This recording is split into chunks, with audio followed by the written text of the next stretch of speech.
J'aimerais vous dire quelque chose et je vous dirai la vérité. Le plus grand besoin de l'homme, c'est l'honneur. Le deuxième plus grand besoin de l'homme, c'est le sexe. Le reste vient après. Dites Amen. Le plus grand besoin de l'homme, c'est l'honneur. Le deuxième plus grand besoin de l'homme, c'est le sexe. L'honneur et le sexe, c'est comme le carburant pour l'homme. S'il n'en a pas, il ne peut pas avancer. Ce n'est pas une faveur que tu le fais, c'est normal. Il en a besoin pour vivre. Parce que Dieu l'a créé ainsi. Alors, dans le domaine de l'honneur, c'est le premier, hein, l'honneur. Parce que si tu déshonores un homme, même s'il a des envies, il ne va plus aller vers toi. Parce que tu auras cassé... Je connais des hommes qui sont devenus impuissants sexuels parce que la femme l'a tellement socialisé.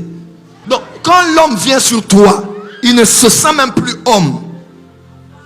Parce que tu as cassé quelque chose en lui.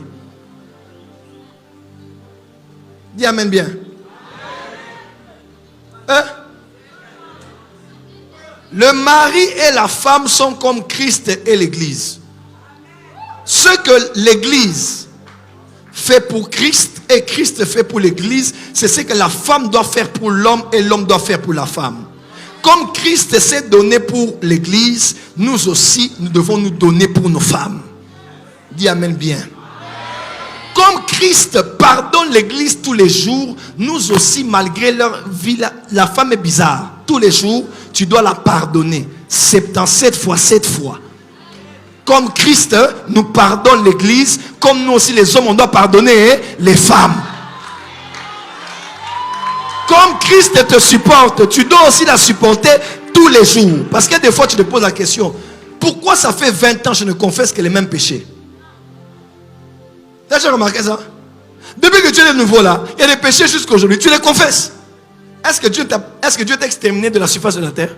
Non. Alors la femme peut toujours être dans ces choses-là, ces chichis, ces chachas, ces caprices. Tu dois la supporter comme Christ supporte l'Église. Dites Amen bien.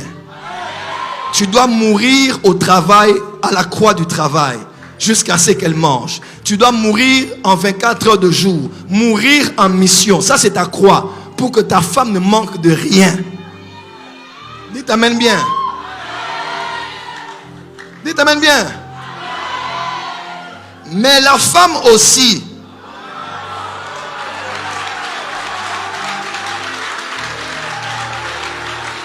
Qu'est-ce que l'épouse fait au Seigneur Jésus? Tous les jours, elle adore, elle célèbre, elle magnifie, elle exalte. Nul n'est semblable à toi.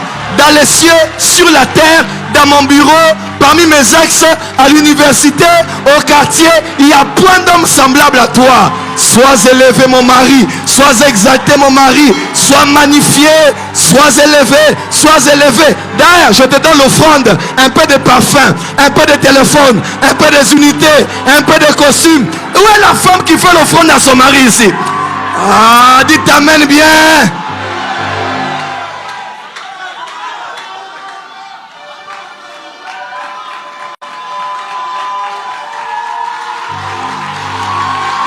Maman, tu dois adorer ton mari. Qui est comme toi? Qui est semblable à toi parmi les hommes? Là où l'homme se trouve, là, il ne se sent plus. Et pour montrer sa belle voix, il ouvrit un large bec et laissa tomber les airs tellement.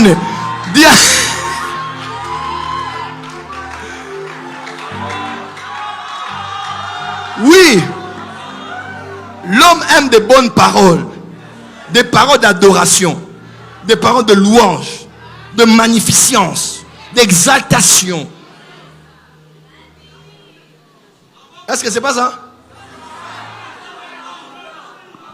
Mais maintenant, pourquoi Dieu a tué Israël au désert? Parce que Israël se plaignait tout le temps et murmurait tout le temps.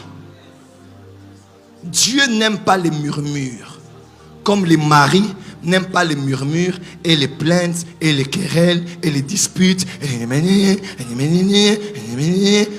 Même si on doit vous supporter, la Bible déclare, vaut mieux être au sommet d'une maison, au coin. que d'habiter dans la maison avec une femme querelleuse. On n'habite pas hors de la maison, on habite dans la maison. Mais quand une femme fait trop de bruit à la maison, on peut aller chercher la paix hors de la maison. Une des choses qui amène les hommes à tromper leurs femmes, c'est aussi le fait qu'il y a trop de bruit à la maison. Je ne dis pas de le faire, je ne dis pas que c'est une licence pour aller le faire, mais même la Bible reconnaît, vaut mieux manger un pain sec que d'habiter avec une femme querelleuse. Donc elle, quand tout va bien, elle n'est pas bien. Non, c'est trop beau pour être vrai. Il faut créer un peu quelque chose ici. Dispute, dispute, dispute, dispute. L'homme n'aime pas ça. Parce que l'homme a une vie stressante. Surtout s'il travaille. Il sort le matin, c'est difficile. Il doit se battre dans un pays comme le Congo ici, c'est compliqué. L'homme doit se battre, chemin de fer, article 15. Depuis le matin au soir, il se bat, il se cherche.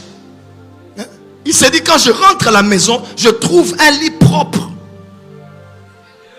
Je ne trouve pas les pampers sous la télé avec de mes bébés.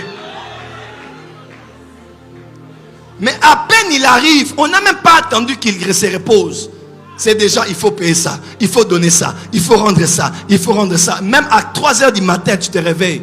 Elle te regarde et dit, ah, tu dors pas? Non, je pense, on n'a pas d'argent à la maison, il y a trop de dettes.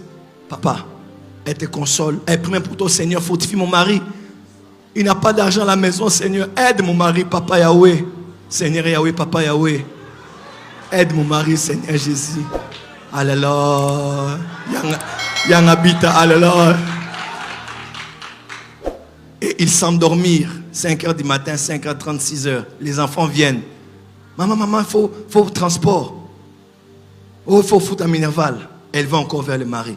Chérie, on a besoin de $100 pour payer. Maman, on était avec toi sur le lit à 3 h. Entre 3 h et 6 h.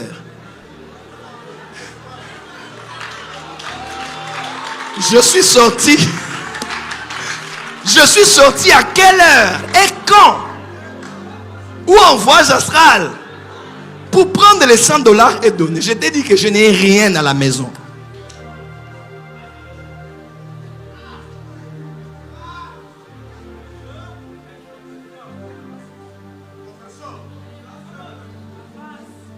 Je connais des femmes qui frappent leur mari. Oui. Oh, il y a même ici. Oh, il y a des couples à l'église ici, les femmes giflent leur mari. Chérie, pardonne, non? Ma.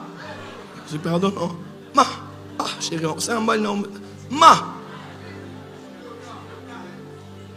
Et le mari sait que s'il ose répliquer, les dents vont partir.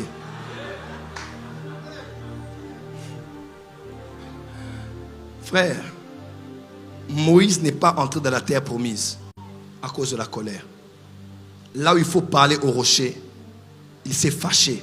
Il a frappé le rocher. Frère, combien de terres promises n'as-tu pas raté depuis le début de ta vie chrétienne? Seulement à cause de ta colère. La colère peut venir, mais s'il te plaît, ferme la bouche. Déplace-toi.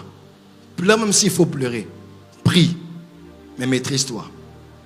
Parce que la colère peut dépenser une grande énergie spirituelle que tu possèdes. Je voulais vous dire ce soir, Dieu m'a mis à cœur de dire à quelqu'un durant ces 21 jours, même durant cette saison, il y a des gens qui vont vouloir te pousser à bout. Il y a des circonstances qui vont vouloir te pousser à un lieu de non-retour. Ça peut même arriver de la personne que tu aimes, parce que généralement, ce qui nous énerve le plus sont les personnes qui ont un droit dans nos émotions, qui ont une main mise sur nos émotions. Sinon, ça ne fait forcément rien. Mes frères et sœurs, Satan voudra vous pousser à bout durant cette saison. Mais répondez par la douceur. Répondez par la maîtrise de soi. Parce que vous êtes en voie de devenir un homme spirituel, une femme spirituelle, un maître dans les choses spirituelles. Vous devrez apprendre à vous maîtriser. On vous insulte, mais vous vous taisez.